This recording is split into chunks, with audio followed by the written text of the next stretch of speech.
Indonesia anggota G20.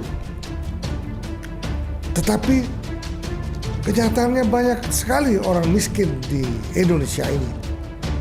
Bapak Budiman Sujatmiko terpilih menjadi Ketua Badan Percepatan Pementasan Kemiskinan di bawah Bapak Presiden Prabowo Subianto. Bagaimana caranya mempercepat pemberantasan kemiskinan di Indonesia? Satu-satunya untuk bisa mengentaskan kemiskinan di Indonesia adalah bidang pertanian dan perkebunan.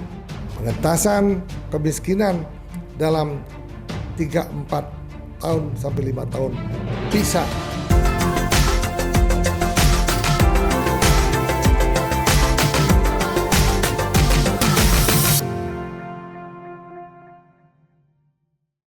Selamat siang, kembali lagi bersama Mr. Puisi.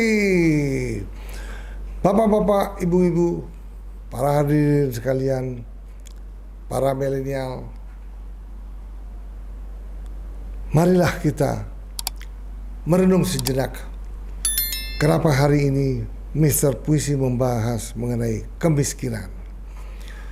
Bagaimana sih caranya memberantas kemiskinan? Marilah kita berpikir bersama-sama sehingga negeri ini tidak ada kemiskinan lagi. Terutama ketika Bapak Prabowo Subianto terpilih menjadi Presiden Republik Indonesia,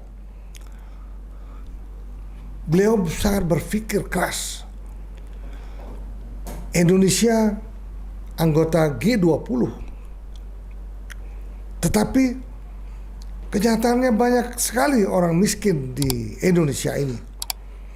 Maka adalah gagasan beliau karena tetap menjadi anggota G20. Beliau berpikir akan membuat Kepala Badan Percepatan Pengentasan Kemiskinan. Tiba-tiba terpilihlah seorang aktivis 98 yang pernah ditangkapnya pada waktu itu. Siapa dia? Budiman Sujatmiko, seorang aktivis 98 yang pernah dipenjara, kemudian banyak dapat remisi sehingga dia tidak terlalu lama di penjara. Akhirnya mereka mendirikan organisasi kemasyarakatan yang dikenal dengan PRD. Dan akhirnya dia bergabung dengan PDI Perjuangan. Kenapa dia bisa dekat dengan Bapak Prabowo Subianto ketika terjadi pra pemilihan presiden yang lalu? Sesungguhnya dia tidak ingin bergabung dengan Bapak Prabowo Subianto. Sesungguhnya dia menginginkan Bapak Prabowo Subianto bergabung dengan Bapak Ganjar untuk menjadi wakil presiden ataupun menjadi presiden Republik Indonesia. Ini niat baik mereka. Tetapi banyak tokoh-tokoh di PD Perjuangan merasa tersinggung. Akhirnya terjadi narasi bahwa Budiman Sujatmiko lari dari PDI. Nah, ini terus bersambut ketika memang Bapak Prabowo memilih Mas Gibran sebagai wapresnya. Kemudian Pak Ganjar memilih Pak Mahfud sebagai wapresnya. Ketika itu tokoh PDI sudah muak dengan Budiman Sujatmiko. Akhirnya Budiman Sujatmiko justru berkampanye di Jawa Tengah, mengkampanyekan perjuangan Bapak Prabowo untuk memenangkan Pilpres. Nah, ketika itulah mulailah Budiman Sujatmiko dilirik oleh tim Bapak Prabowo Subianto. Itu cikal bakal kenapa Bapak Budiman Sujatmiko terpilih menjadi Ketua Badan Percepatan Pementasan Kemiskinan di bawah Bapak Presiden Prabowo Subianto. Tepatkah dia menjadi ketua badan itu? Rasa-rasanya ketua badan itu merupakan ketua badan baru dan tidak mudah dilakukan kalau belum mempunyai pengalaman untuk pengentasan kemiskinan. Lebih-lebih dia bukan seorang pengusaha, dia adalah seorang aktivis 98. Marilah kita mendengarkan wawancara salah satu stasiun televisi. Apakah dia suka dengan pengentasan kemiskinan? Apakah dia mampu untuk ditunjuk sebagai Ketua Badan Percepatan Pengentasan Kemiskinan?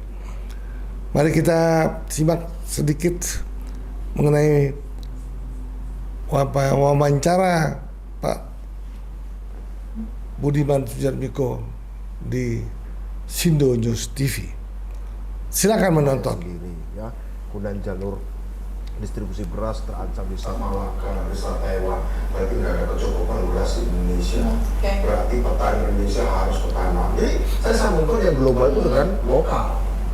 Itu kebiasaan saya dari dulu, saya selalu pakai alasan lokal dan global selalu. Ada beberapa tindakan politik saya di masa lalu itu kelihatannya memang bersifat lokal, nasional, tapi sebenarnya saya hitung lihat secara global gitu. Nah, oke, dari lupakan itu, tapi intinya saya ingin dari dinamika kita bicarakan itu ada rantai, dan saya ingin ambil titik rantai yang berkaitan dengan orang di bawah, desa, orang miskin, gitu. Saya kira, nah itu alasan saya dulu tidak aktivis. Oke, berarti nggak menolak jadi Menlu, memilih untuk berjuang di mungkin apa-apa ya, suatu karya saja. Karena ngomongin geopolitik, jangan lama udah kalau dia ngomong geopolitik nanti dia punya passion deh, Budiman geopolitik. Gimana kalau dia ngomong geopolitik ini simpelnya saya lebih ngurusin orang biasa.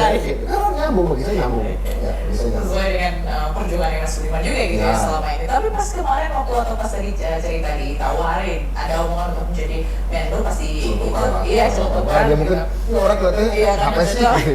Kalau ngomongin geopolitik terus. Itu berarti Kertanegara selain apa namanya di Badan Kertanegara itu untuk ditawari ngobrol Pak Mata waktu itu berapa saya lupa ngobrol Pak Mata pada waktu itu ya aku ngomongin geopolitik terus barangkali gimana kalau jadi Menlu kira-kira gitu kan oh enggak Pak lu gimana sih jadi kayak Zira datang ke rumah cerita tentang makanan terus tahu kalau saya mau yang lain aja gitu. Berarti setelah itu ada tawaran kembali untuk jadi badan apa namanya itu baru sekitar 2 minggu baru berapa sebulan lalu. Berarti baru pada saat itu apa yang diomongin sama Pak Prabowo? Mas mungkin bisa di-sharing apa yang ditawarkan? Yang ditawarkan ketika Pak Budiman, saya ini membalas kemiskinan.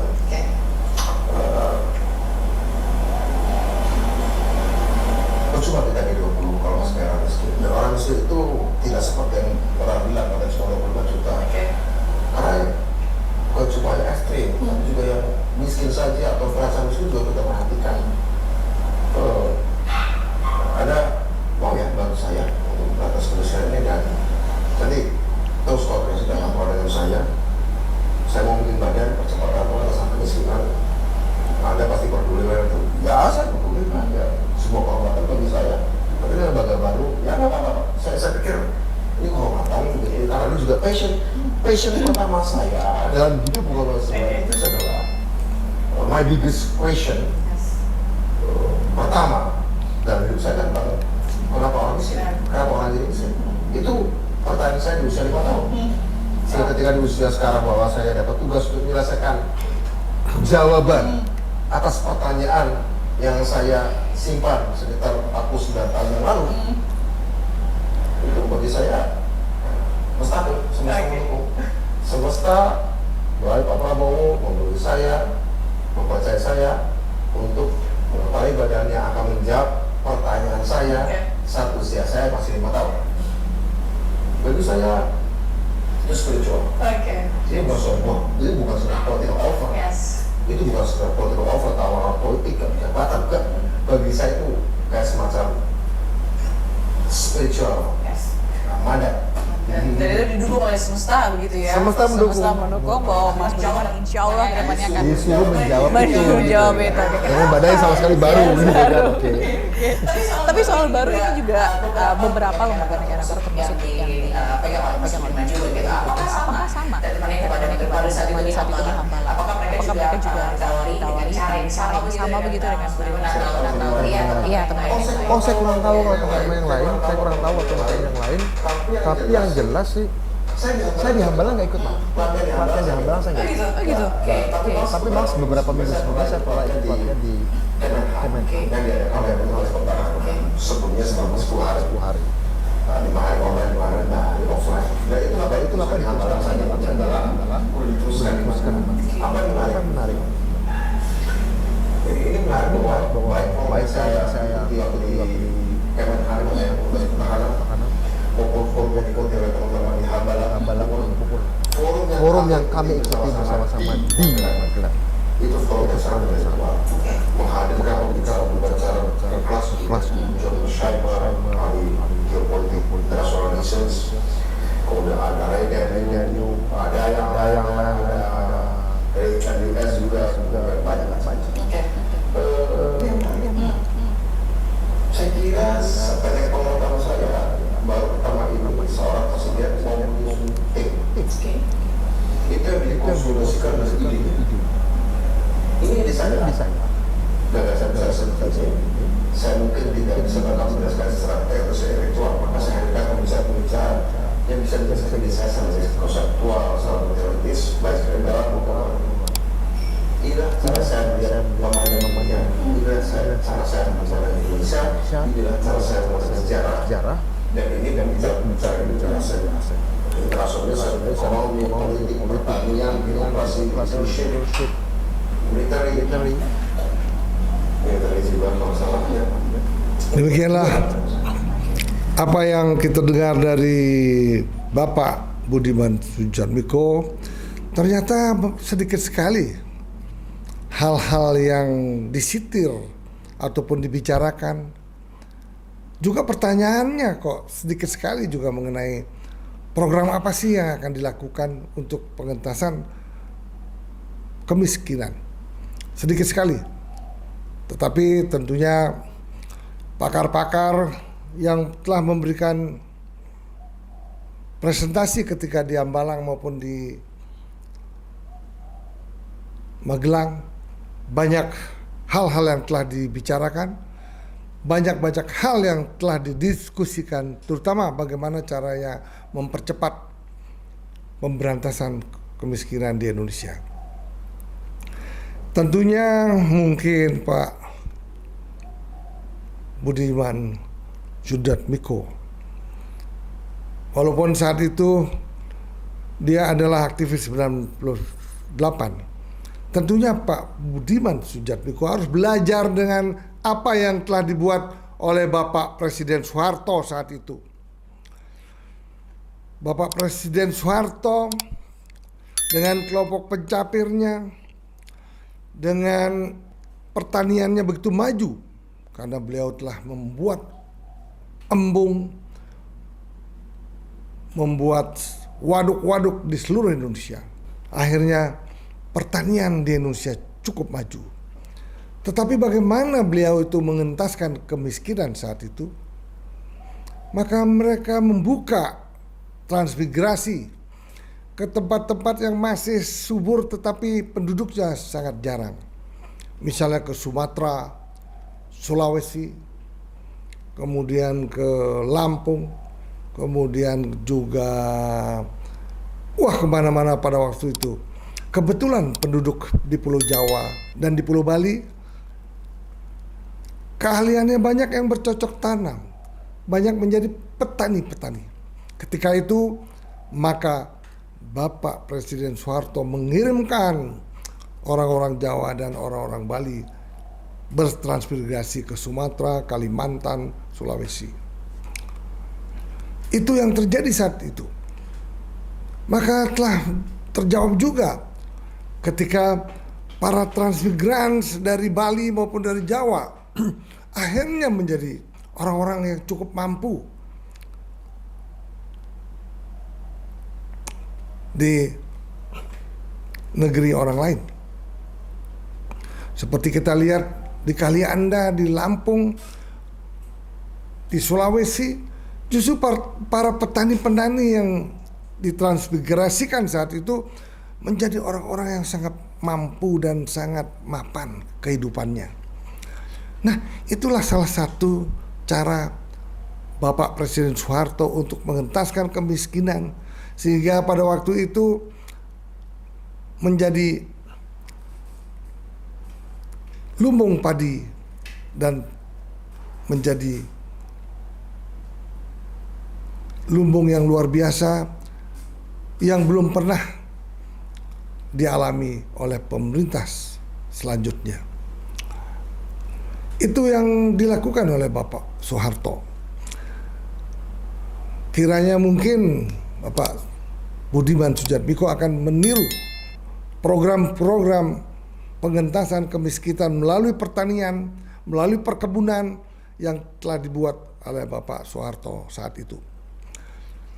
Jangan malu-malulah, belajarlah dengan Pak Harto mengenai pertanian, mengenai perkebunan. Nah, yang paling penting sekarang, mungkin polanya tidak seperti itu lagi, karena tidak ada lahan lagi yang kosong untuk dikerjakan oleh masyarakat-masyarakat di luar Sumatera, Kalimantan, dan Sulawesi. Maka yang paling penting dipikirkan bagaimana Budiman Sujatmiko membuat program studi pertanian ke seluruh negara-negara maju di negeri ini, misalnya mengirimkan orang-orang penting, orang-orang cukup pintar, mulai dari SMP sampai SMA, mengirimkan orang-orang ini yang ada di daerah-daerah yang lapangan pekerjaannya cukup minim, mengirimkan misalnya belajar ke Thailand untuk bagaimana mengembangkan buah-buahan di sana. Misalnya bagaimana program Bapak Budiman Sujatmiko memberikan beasiswa yang sangat banyak untuk para milenial yang ingin menjadi petani-petani tangguh di kemudian hari, yaitu mengirimkan ke Vietnam misalnya. Kemudian banyak belajar mengenai pertanian dan teknologi pertanian ke China misalnya.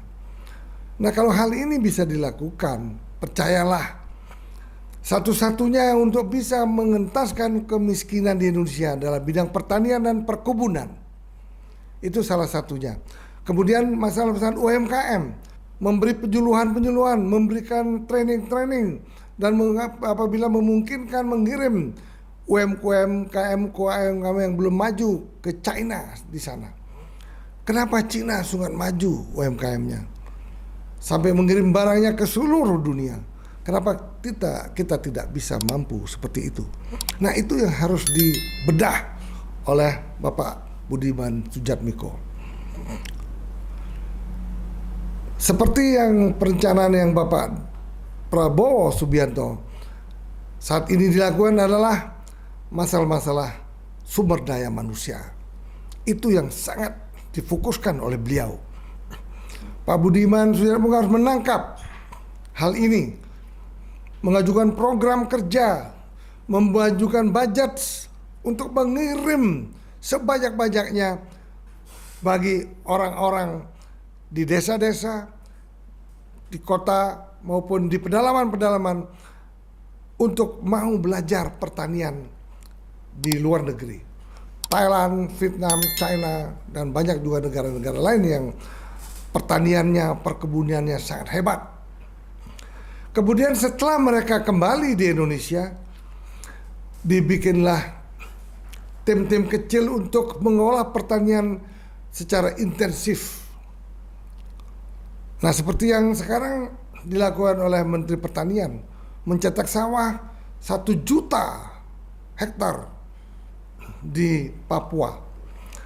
Nah, setelah para pelajar ini datang ke Indonesia, nah, yang dikelola oleh swasta saat ini 1 juta sampai 2 juta lahan pertanian di Kalimantan Tengah, di Papua dan lain-lain. Ini mungkin bisa digarap oleh mahasiswa-mahasiswa yang telah lulus di luar negeri, menggarap pertanian-pertanian itu sehingga intensifikasi pertanian sudah bisa dilakukan seperti di luar negeri. Tentunya pemerintah memberikan modal bagi petani-petani tangguh saat itu, memberikan modal, memberikan peralatan seperti yang ada di luar negeri. Ketika itu yang terjadi, maka masyarakat Indonesia tidak tergantung lagi dengan import buah-buahan, import beras, dan import gandum. Itu yakinlah bisa dilakukan secara bertahap. Yakin dalam 5 tahun Pak Budiman Sujatmiko bisa mengirimkan para murid-murid yang pintar, mahasiswa yang pintar ke luar negeri sejumlah mungkin 250 atau sampai 500 ribu orang. Apabila itu dapat dilakukan, percayalah 3 tahun ke depan anak-anak sekolah itu langsung terjun ke lapangan. Yang ahli pertanian terjun ke pertanian, yang ahli UMKM juga yang datang dari Cina terjun membuat produk-produk baru seperti di Cina. Yang ahli perkebunan buah-buahan terjun melakukan atau membuat perkebunan secara intensif, secara teknologi. Bila itu dilakukan, percayalah, pengentasan kemiskinan dalam 3-4 tahun sampai 5 tahun bisa dilakukan percepatan sehingga tidak banyak lagi masyarakat miskin di Indonesia. Kalau itu tidak dilakukan, maka banyak orang pengangguran, maka judi online pun akan merebak lagi. Bapak-bapak, para hadirin sekalian, terutama Bapak Kepala Badan Percepatan Pemberantasan Kemiskinan, mudah-mudahan dapat mendengarkan apa yang telah kami diskusikan melalui Mr. Pussy Life. Bapak-bapak, ibu-ibu sekalian, cukup sedikit ulasan kami. Semoga hal ini dapat bermanfaat bagi timnya Bapak Budiman Sujatmiko. Ketika itu, percayalah, Bapak Budiman Sujatmiko sukses memimpin program pengentasan kemiskinan di Indonesia. Bapak-bapak, ibu-ibu, tersenyumlah, berbagailah. Tetapi jangan lupa subscribe, follow, dan share Mr. Pussy Life. Bye-bye, selamat sehat. Bye-bye.